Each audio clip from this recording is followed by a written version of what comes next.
That flying dagger at Aragorn's face, it wasn't a prop. A real, heavy metal blade was hurled directly at Viggo Mortensen's head, and the only thing standing between him and the emergency room was a single fraction of a second of pure survival instinct. And that wasn't even the craziest thing that happened on set, because behind one of the greatest trilogies ever made is a production filled with accidents, near disasters, and secrets that fans have never heard of. Here are 10 shocking Lord of the Rings facts you never knew. Gandalf the Grey, Gandalf the White. How about Gandalf the Blue? In the earliest drafts of Tolkien's mythology, Gandalf wasn't grey. He was tied to the mysterious blue wizards, Lotr and Palandar, two figures who travelled into the far east of Middle-earth on some unknown mission and simply vanished from history. Nobody knows if they succeeded or failed. At some point, Tolkien made a crucial decision: split Gandalf away and turn him into something much bigger. And honestly, that one change may have shaped the entire trilogy. But Gandalf wasn't the only thing in Middle-earth that went through a massive identity crisis before publication. The very creatures he loved the most had a completely different name. I could carry it for a while. Carry it for a while. I could carry it. I could carry it. Share the load. The load. Imagine Tolkien sitting down to write, "In a hole in the ground, there lived a hobbitla." Not quite as catchy, is it? Tolkien was a master linguist. He built his languages the way real ones evolve, through history and culture. Before he settled on the catchy word hobbit, they were originally named Hobbitla, which in the Kingdom of Rohan translates to hole builder or hole dweller. Speaking of things hidden in plain sight, you know Frodo carried a ring of power that had to be destroyed, and getting rid of it wasn't just a matter of dropping a heavy rock on it. Why walk for months across the most dangerous landscape in the world just to throw jewelry into a volcano? Because the One Ring isn't just powerful, it's basically indestructible by any normal means.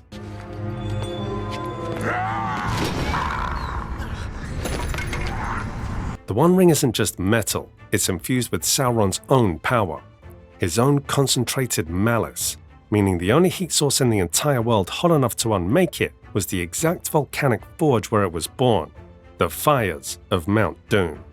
But there's another mystery that sparks fear not just into the hearts of men, but in the comment sections of Lord of the Rings forums worldwide.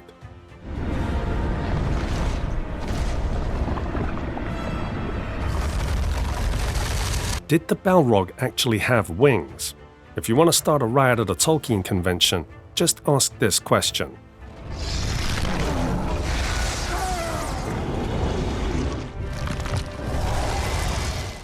Even today, fans viciously argue over Tolkien's original text. The confusion stems from a passage in which Tolkien describes the Balrog's shadow reaching out like two vast wings. A few sentences later, he writes, "Its wings were spread from wall to wall." Wing believers say that's definitive. Wing skeptics point out that if it had giant functional wings, why did it fall when the bridge broke? Why not just fly?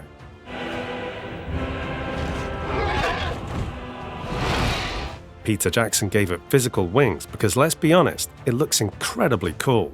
But Tolkien died without resolving it, and somehow a sentence written in 1954 still has people furiously arguing at 2 a.m. And while fans are busy debating wings, the actors were dealing with a very real pain on set. When Gandalf visits Bilbo's house, he accidentally smacks his forehead on a low ceiling beam, letting out a painful groan before laughing it off. It perfectly establishes how out of place a giant wizard is in a tiny hobbit world. Except that wasn't in the script. Just tea, thank you.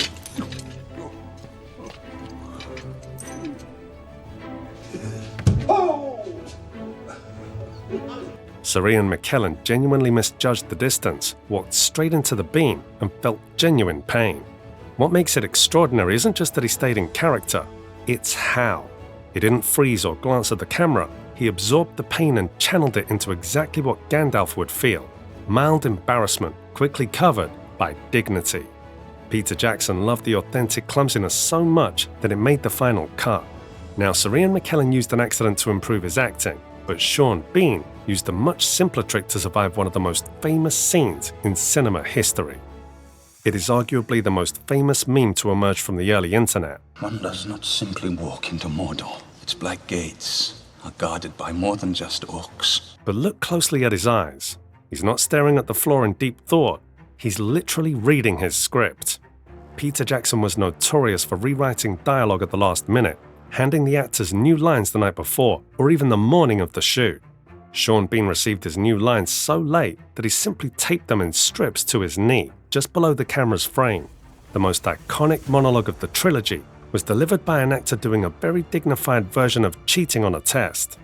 Reading a script off your knee is stressful, but having a literal weapon hurled at your face? That requires a totally different kind of reflex. During the brutal final fight in the Fellowship of the Ring, the Uruk High Commander Lurtz throws a heavy dagger straight at Aragorn, who effortlessly deflects it with his sword. The actor playing Lurtz was wearing heavy prosthetics and could barely see. He was supposed to throw a prop dagger completely off target. Instead, he slipped and threw a real heavy metal dagger directly at Viggo Mortensen's face. Viggo had a fraction of a second to react.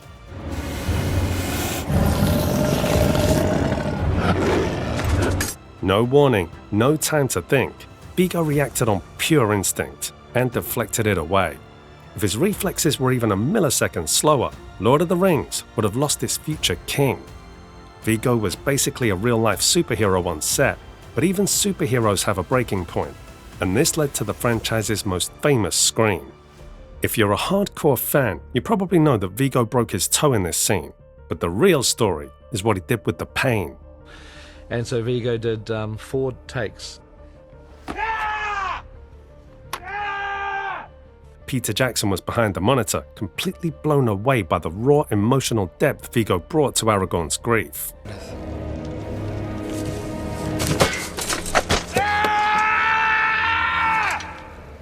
He had just shattered 2 toes on solid iron, and instead of breaking character to ask for a medic, he channeled the agonizing physical pain directly into Aragorn's emotional breakdown.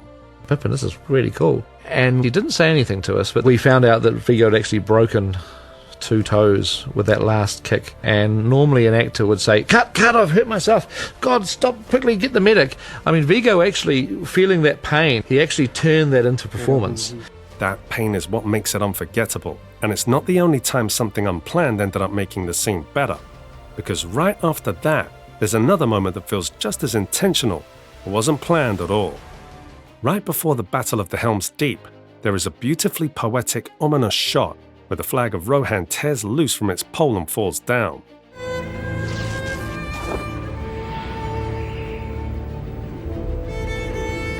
It perfectly symbolizes hope collapsing. It feels intentional, planned, designed.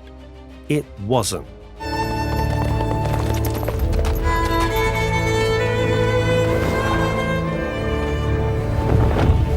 A random gust of wind hit the set, snapped the flag off, and it just happened to fall perfectly on camera. Peter Jackson saw the footage and immediately knew they had just captured something you can't plan. Sometimes the best shots in cinema are the ones no one meant to create. You look at those armies, the custom-forged armor, the massive practical sets, you'd think a production of this scale would bankrupt a small country. Well, prepare to have your mind blown. Today, a project like Lord of the Rings would easily cost over $1 billion. But back in the late 90s, Peter Jackson pulled off something insane. The entire trilogy, all 3 massive, 3-hour-long groundbreaking Oscar-sweeping films, was shot back-to-back for a combined total of just $281 million. To put that into perspective, Amazon spent roughly $465 million on a single season of The Rings of Power. Jackson achieved it through massive use of practical effects, forced perspective instead of CGI, reusing sets, props and locations, and squeezing every dollar as far as it could go. Which of these facts completely blew your mind? Let me know in the comments. Hit that subscribe button, and I'll see you in the next one.